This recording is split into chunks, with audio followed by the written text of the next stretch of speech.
देखो भाई, वेक्टर में अभी क्या स्टार्ट करें, resolution of A vector. Resolution का मतलब क्या है, रिजोल्व करना, ठीक है। या फिर आपने सुना होगा कंपोनेंट्स ऑफ ए वेक्टर, लेकिन कंपोनेंट्स जो पढ़ेंगे अभी कौन से components, rectangular components, rectangular components of A vector.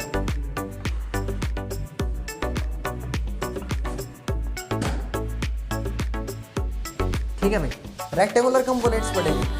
अब रेक्टेंगुलर कंपोनेंट्स क्या है और रिजोल्यूशन क्या है, तो रिजोल्यूशन समझ में आएगा तभी रेक्टेंगुलर कंपोनेंट समझ में आएंगे। देखो आपको पता है कि ये रिजल्टेंट है, ठीक है, इसको तोड़ना एक्स एक्सिस में या वाई एक्सिस में, वो क्या बोलता है, वेक्टर को रिजोल्व करना।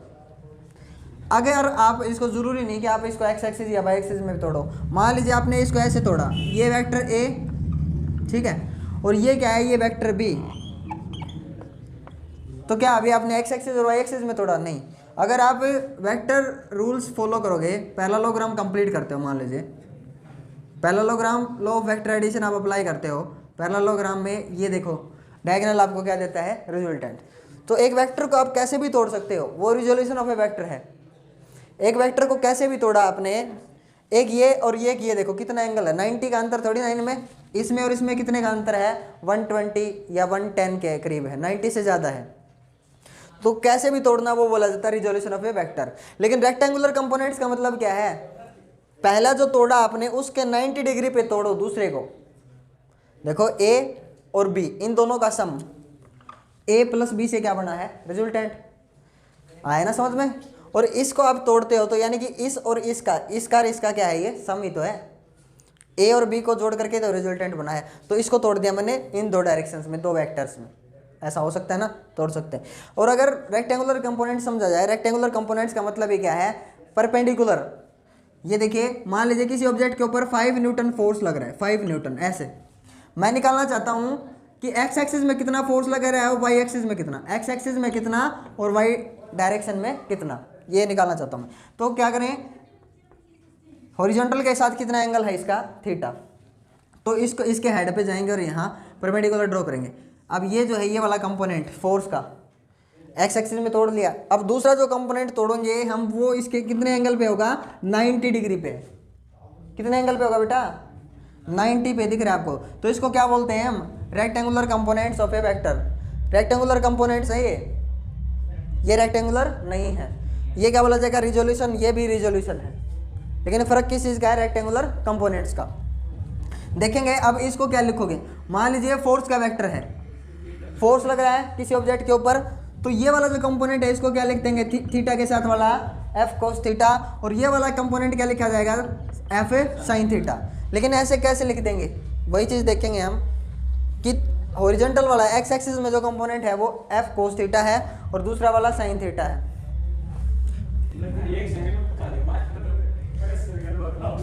देखो ये ए वेक्टर है बेटा,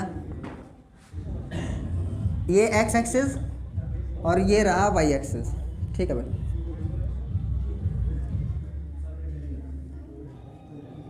एक्स एक्सिस और वाई एक्सिस। अभी ये वाला कंपोनेंट है इसका ए एक्स डायरेक्शन में, नहीं पता ये कितना होगा इसका मैग्नीट्यूड, और ये वाला कंपोनेंट ये ए वाई डायरेक्शन में, नहीं पता कितना एंगल बनाता है, हॉरिजॉन्टल के साथ है थीटा।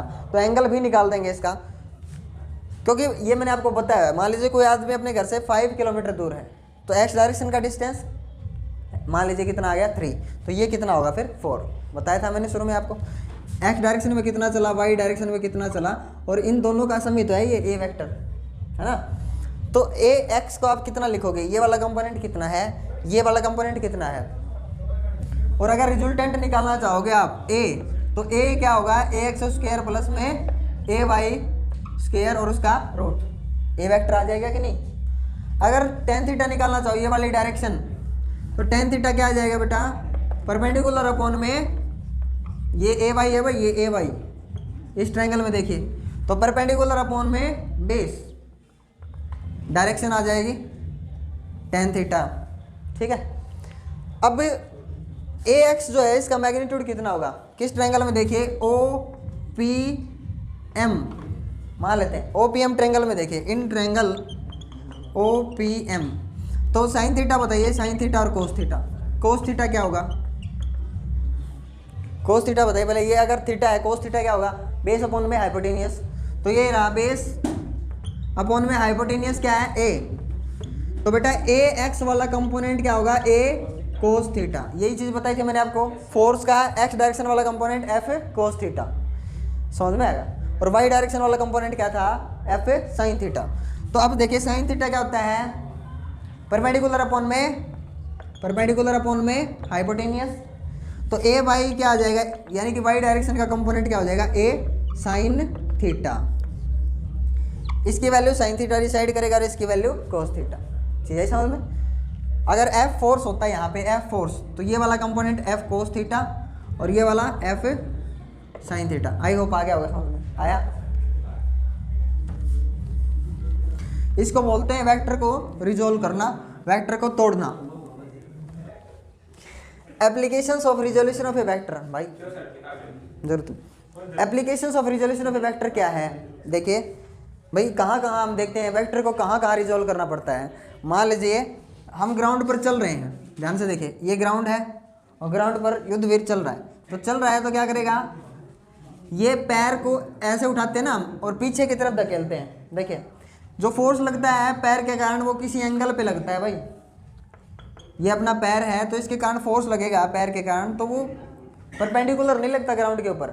पैर को ऐसे करके चलना पड़ता है। देखो पैर को ऐसे रखते हैं और ऐसे पीछे की तरफ धकेलते हैं तो फोर्स किसी एंगल पे लगता है ऐसे। तो ये एक्शन और ये क्या होगा, रिएक्शन। थोड़ा सा इक्वल दिखा देता हूँ, है ना। एक्शन और ये क्या है, इसका अपोजिट रिएक्शन। तो आपको पता है थीटा है एंगल हॉरिजॉन्टल के साथ, तो ये वाला कंपोनेंट क्या होगा, आर कोस थीटा, और ये वाला कंपोनेंट क्या होगा, आर साइन थीटा। तो आर साइन थीटा और आर कोस थीटा का काम बताइए क्या है यहाँ, बताइए। आर कोस थीटा और आर साइन थीटा का काम बताइए। यहाँ पे एक आदमी चल रहा है, आर साइन, हाँ आर साइन थीटा क्या करेगा ये बताओ। आर साइन थीटा इस आदमी के एम जी को क्या करेगा, बैलेंस, और आर कोस थीटा चलने में हेल्प करेगा उसी डायरेक्शन में। आई चीज समझ में, फ्रिक्शन नहीं है R cos theta. R cos theta के कारण उस डायरेक्शन में चलेंगे हम। साइंटिस्ट है। एक एग्जांपल ये हो गया। और दूसरा जो एप्लीकेशन है वो क्या है, it is easier to pull और पुश ए लॉन रोलर। ये पूछा जाता है, लॉन रोलर है अपने पास एक, तो उस लॉन रोलर देखा है, देखो घास काटने वाला जो होता है क्या होता है, लॉन रोलर, देखा है, डर तो नहीं गया था। लॉन रोलर को जो है वो पुश करना आसान होता है कि पुल करना आसान होता है, खींचना आसान होता है, पुल करना, ठीक है हाँ। तो इट इज, इसकी एप्लीकेशन है नेक्स्ट पूछा जाएगा, it is easier to push और पुल ए लॉन रोलर।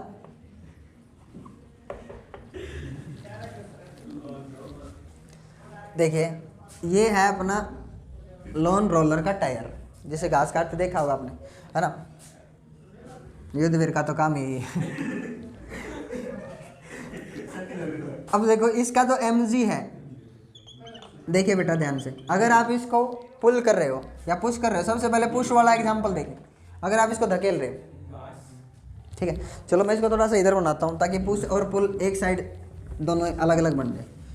ये है लॉन रोलर का टायर, ये है ग्राउंड, और ये रहा इसका mg, ठीक है। mg के कारण ये नीचे वेट लगा रहा है इसका mg। अभी आपने क्या किया, पुश किया है, तो आप जब घास काटते हो तो किसी एंगल के ऊपर फोर्स लगाते हो ना भाई, ऐसे थोड़ी ना धकेलते हैं हम, तो ऐसे दबाते हैं इसको, है? तो अपना जो फोर्स लगता है वो किसी एंगल के ऊपर लगता है, देखो ध्यान से। तो हॉरिजॉन्टल के साथ इसका कुछ एंगल है, ये हॉरिजॉन्टल के साथ कुछ एंगल है, तो पुश कर रहे हो तो ये लग रहा है फोर्स, ठीक है। तो ये देखो ये थीटा, तो ये भी क्या होगा थीटा। अब देखो ये एक फोर्स का एक कंपोनेंट नीचे की तरफ लगता है इसका एफ साइन थीटा, और ये वाला कंपोनेंट इसको आगे चलाने में हेल्प करता है एफ कोस थीटा, ठीक है ना। अब देखो इसका अंदर जो नेट वेट है वो क्या होगा, इसका जो वेट है ना वो एक तो mg था और एक f साइन थीटा के कारण और इसका वेट बढ़ जाएगा। अभी जो वेट है इसका, पहले जो वेट था mg, अब वो बदल गया है, वेट बढ़ गया है, w डैश क्या है mg plus f sine theta. इसलिए इसको चलाने में ज़्यादा जोर आएगा हमारे को, क्योंकि हमारे जो लगाया गया फोर्स है वो उसका एक कंपोनेंट इसका वेट इंक्रीज कर देता है। चीज़ आई समझ में, आया कि नहीं आया बताइए, mg plus f sine theta. अब इसको पुल कर रहे हैं, पुश कर लिया हमने पुल। देखिए ये टायर और ये है हॉरिजॉन्टल ग्राउंड, ये रहा mg। अभी इसको पुल किया जा रहा है, खींचा जा रहा है फोर्स से, तो हॉरिजॉन्टल के साथ कुछ एंगल है इसका, ठीक है, थीटा। तो इसका ये वाला कंपोनेंट अपने लगाए गए फोर्स का f कोस थीटा, और इसका ये वाला कंपोनेंट तोड़ सकते हैं ना, रिजोल्व कर सकते हैं इसको, f साइन थीटा। तो देखो mg नीचे लग रहा है, f साइन थीटा, अपने जो फोर्स का एक कंपोनेंट ऊपर की तरफ लग रहा है खींचने में, तो यानी कि इसका वेट डिक्रीज कर गया, तो इसको खींचना आसान है। समझ में, नेट वेट जो होगा ना, अभी इसका नेट वेट नेट क्या होगा, mg minus f sine theta. आया ना समझ में, नेट वेट डिक्रीज कर जाएगा और f कोस थीटा के कारण ये मूव करेगा जिस साइड आप उसको पुल कर रहे हो, खींच रहे हो। तो ये है applications of resolution of A vector. Next video में हम क्या पढ़ेंगे, वेक्टर मल्टीप्लिकेशन, ठीक है। हाँ, नेक्स्ट वीडियो में हम क्या पढ़ेंगे, वेक्टर मल्टीप्लिकेशन। और मल्टीप्लिकेशन दो प्रकार की क्या है, एक तो स्केलर प्रोडक्ट होती है और एक है वेक्टर प्रोडक्ट। तो क्या होती है स्केलर प्रोडक्ट और क्या होती है वेक्टर प्रोडक्ट, देखिए।